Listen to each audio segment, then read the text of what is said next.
AI को ढंग से समझने के लिए एवोल्यूशन समझते हैं एआई का किस तरीके से इवॉल्व हुआ। 1943 के अंदर सबसे पहला पेपर पब्लिश किया गया जहां पर लॉजिकल गेट से न्यूरल इंजन के बारे में बात करी गई। बेसिकली जो हमारा दिमाग है उसको किस तरीके से आप गेट्स के साथ में जोड़ सकते हैं। 1950 के अंदर टर्निंग टेस्ट किया गया जहां पर एक मशीन को एक ह्यूमन से कंपीट किया गया और एक सामने ह्यूमन इवैल्यूएटर था जो एक बेसिकली चेक करने वाला इंसान था जो देख रहा था मशीन वर्सेस ह्यूमन किस तरीके से काम करती है। 1956 में पहली एआई कॉन्फ्रेंस हुई और 1966 में पहला कंप्यूटर प्रोग्राम बना जो कि न्यूरल लैंग्वेज प्रोग्रामिंग के ऊपर काम करता था। मतलब आप उसको कमांड दो और वो आपको रिप्लाई करता था। एलिजा नाम था। 1974 में एआई का अच्छे तरीके से यूज किया गया।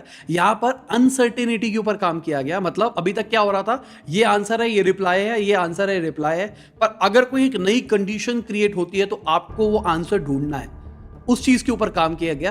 तो बेसिकली ये जो टेक्नोलॉजी थी ये बैक्टीरियल इन्फेक्शन की रिसर्च के लिए यूज होने लगी। 1985 में मशीन लर्निंग के लिए एक बहुत बड़ी चीज हुई।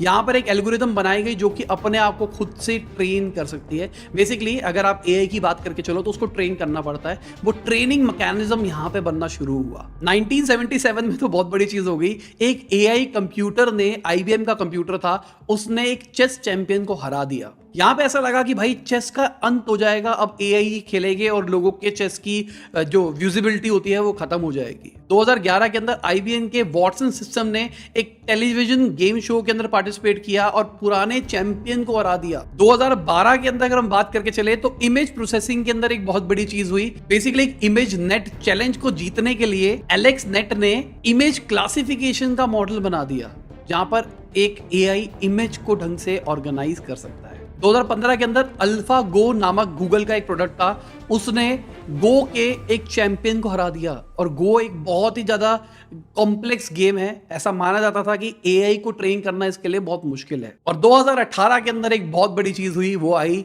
जीपीटी 2 आया और उसने न्यूरल लैंग्वेज प्रोसेसिंग का पूरा सिस्टम ही बदल डाला।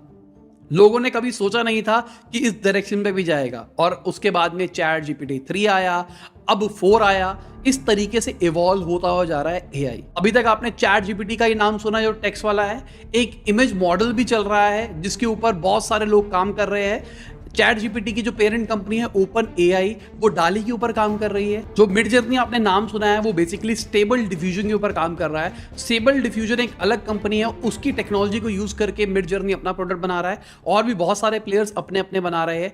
ये बेसिकली आप टेक्स्ट लिखते हो उसके हिसाब से आपको इमेज बना के देता है।